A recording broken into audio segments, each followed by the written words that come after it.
चलो, भगवान का लाख लाख शुक्र है, मैं त्रिकुट पहाड़ पर आ गया। अब बस किसी तरह मुझे उस झील तक पहुंचना होगा। फिर आनंद जैसे ही आगे बढ़ता है, उसके सामने एक बेहद खूबसूरत लड़की आकर खड़ी हो जाती है। तुम कौन हो? यहाँ त्रिकुट पहाड़ पर क्या कर रही हो? मेरा नाम दिव्यांशा है। मैं इस त्रिकुट पहाड़ पर अपने पिताजी संत महर्षि के साथ रहती हूँ। तुम पहले व्यक्ति हो जो यहाँ तक आए हो, इसलिए मैं तुम पर मोहित हो गई हूँ और तुमसे विवाह करना चाहती हूँ। अगर तुम मुझे स्वीकार कर लोगे तो तुम यहीं के वासी बन जाओगे और खुशी खुशी जीवन भी बिता सकते हैं हम।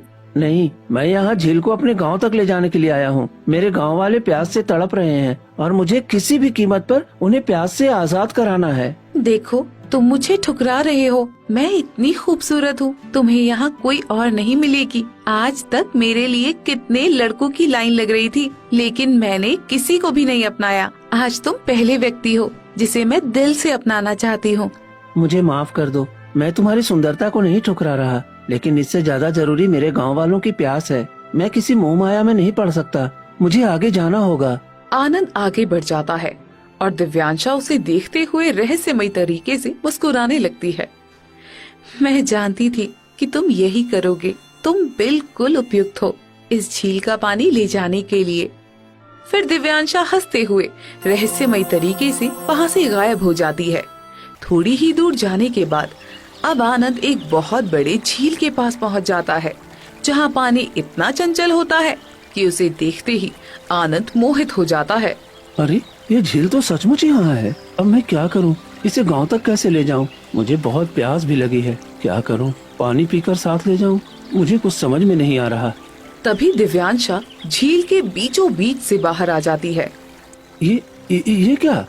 तुम इस झील में कैसे आ गई? मैं इस झील की रक्षिका हूँ। ये झील किसी गलत हाथों में ना जाए, इसलिए मैं तुम्हारी परीक्षा ले रही थी। आज तक जितने भी यहाँ आए वो मेरी सुंदरता में खो गए और अपने मकसद से भटक गए, लेकिन तुमने सिर्फ अपने गांव वालों की प्यास देखी, इसलिए तुम इस झील तक पहुंच पाए हो। लगता है तुम्हें बहुत प्यास लगी है और तुम पूरे दिन का सफर तय करके आए हो, इसलिए पहले इस झील का पानी पीकर अपनी प्यास बुझा लो। अगर मैं इस झील का पानी पी लूंगा और लालच कर बैठा तो कहीं मेरी सारी मेहनत और ये पानी व्यर्थ न हो जाए। नहीं, मुझे ऐसा नहीं करना चाहिए। आनंद मन में संघर्ष करता हुआ झील के सामने खड़ा रहता है। नहीं, मैं इस झील का पानी नहीं पी सकता। ये बहुत पवित्र है और पूरे गांव वालों की उम्मीद इससे जुड़ी है। अगर मैं अपनी प्यास बुझा लूं और गांव वाले प्यासे रह जाएं, तो ये ठीक नहीं होगा। वैसे भी मैं 3 दिनों से बिना पानी पिए ये सफर कैसे कर रहा हूँ, मुझे खुद समझ में नहीं आ रहा। क्योंकि तुम्हारे अंदर गांव वालों की प्रार्थनाएं और साधु महाराज का आशीर्वाद है, इस वजह से तुम्हें प्यास नहीं लगी। और अगर आनंद तुम इस झील का पानी पी लेते हो ना, तो ये झील तुम्हारे साथ गांव तक नहीं जाएगी। अगर तुम इसे गांव तक ले जाना चाहते हो तो इसका एक बूंद पानी भी नहीं पी सकते। ये इस झील का नियम है। अगर तुम इसका पालन करोगे तभी इसको अपने साथ ले जा सकोगे। ठीक है, मैं इस झील को किसी भी कीमत पर अपने गांव ले जाना चाहता हूँ। मैं पानी नहीं पीऊंगा, चाहे मुझे कितनी भी तकलीफ क्यों न हो। सोच लो आनंद, एक प्यासा इंसान 3 दिनों का सफर और करेगा। ये बहुत मुश्किल होगा, कहीं तुम रास्ते में हार ना जाओ। ऊपर वाले का नाम लेकर मैं ये काम जरूर पूरा करूँगा, चाहे मेरी जान ही क्यों न चली जाए।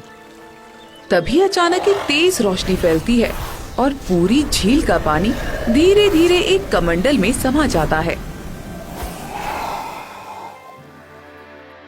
ये कमंडल ले जाओ और इसे अपने गांव के तालाब में डाल देना। फिर देखना, उस तालाब का पानी कभी खत्म नहीं होगा, सालों साल भरा रहेगा। लेकिन ध्यान रखना, रास्ते में इसका पानी न गिरे और ना ही इसका गलत इस्तेमाल हो, वरना इसकी सारी शक्तियाँ खत्म हो जाएंगी। ठीक है, मैं ये जिम्मेदारी पूरी ईमानदारी से निभाऊंगा। फिर आनंद कमंडल उठाता है और गांव की तरफ चल पड़ता है। थोड़ी ही दूर जाने के बाद आनंद बुरी तरह थक जाता है और जमीन पर बैठ जाता है।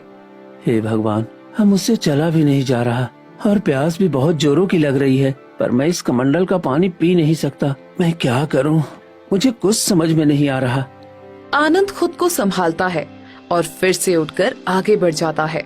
जैसे तैसे चलता हुआ आनंद एक जगह पहुंचता है। तभी वहाँ एक गांव वाला आकर खड़ा हो जाता है। आनंद, जल्दी से ये कमंडल मुझे दे दो, मैं कब से तुम्हारा इंतजार कर रहा हूँ। ये तुम कैसी बातें कर रहे हो राजू? मैं ये कमंडल तुम्हें नहीं दे सकता। ये मैं बहुत मेहनत से त्रिकूट पहाड़ से लाया हूँ। इसे गांव के तालाब में डालना जरूरी है, तभी हमारी पानी की समस्या खत्म होगी। नहीं, मैं इसे गांव वालों के सामने ले जाकर अपनी तारीफ गांव वालों से सुनना चाहता हूँ। सब मुझे ईमानदार और बहादुर समझेंगे। अब ये कमंडल तुम्हें मुझे ही देना होगा। फिर राजू झपट्टा मारकर आनंद के हाथ से कमंडल छीन लेता है और भागने लगता है। नहीं राजू, ये ठीक नहीं है। मेरा कमंडल मुझे वापस कर दो। तुम ऐसा मत करो, नहीं तो अनर्थ हो जाएगा। तुम्हारी वजह से पूरे गांव के लोग पानी के लिए तड़प तड़प कर मर जाएंगे। ऐसा मत करो। आनंद उसके पीछे पीछे दौड़ता है। तभी उसे चक्कर आ जाता है और वो जमीन पर गिर जाता है।